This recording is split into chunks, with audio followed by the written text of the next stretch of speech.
So you have a circle, a plus sign, some wavy lines, a box and a star, and everybody kind of has their own favourite one of those symbols. A friend of mine likes the wavy lines because he says it looks like bacon. So it really is completely up to you which one of them it happens to be. We're going to try something using first a random choice, so it sort of hits the test procedure, but just give those a little mix for me. As I let these fall, just say the word stop here. Are you happy here or do you want to go for a different place?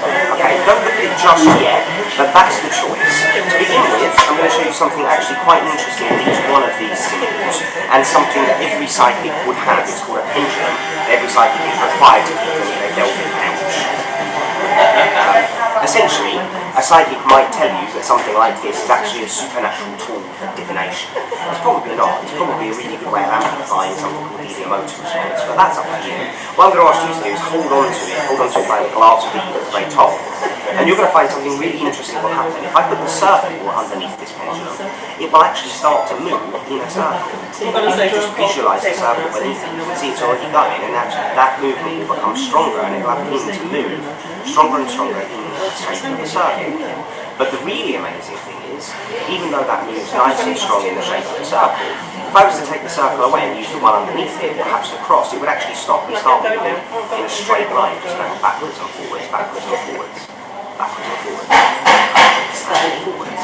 So what I'm going to ask you to do this time is take a look at your card. Don't let me see what it is, but hold that in your memory. Okay. Good. And then once again, hold on to this.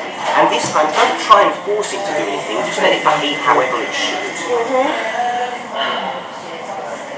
Okay. Good. Good.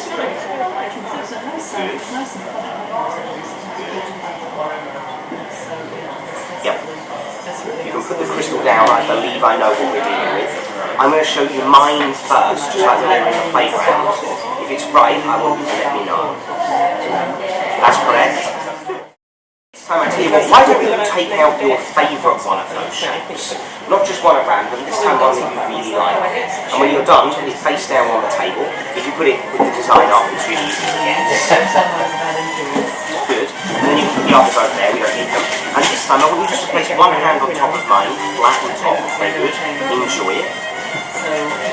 And I'll move my hand over each one of these symbols. And in your head, when I'm close to the correct symbol, all I want you to do is think yes. Think yes like it's somebody asking, would you like to win the lottery? Think yes like it's somebody saying, would you like £1 million? Think yes like it's somebody saying, would you like Katie Price to just leave us all alone?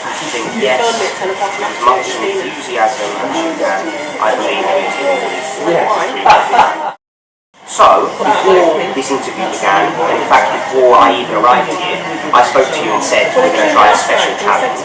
I asked you to think of a simple picture, to draw one and then hide it on your person. Did you bring it with you? Yeah. Good. And I couldn't know what that is. I wasn't with you, I didn't pre-arrange anything, you're not just playing along. Good. So I want you, just like you did with these, to focus your imagination on the picture between you and I. This is getting into a more interesting territory. No longer symbols from a pack, no longer testing, that's just your imagination. In your head, I want you to start drawing that image for me now. Don't say anything out loud. Okay, that's interesting. You just drew a circle, didn't you? Is that correct?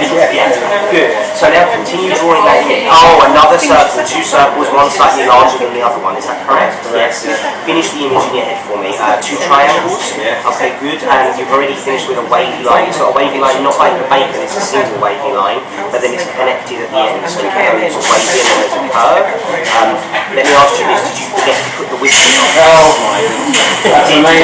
Is it a cat? Would you show me what the picture was?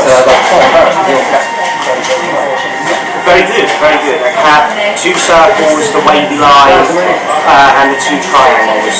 So I think we'll take that. No? Oh, and you did forget the whiskers.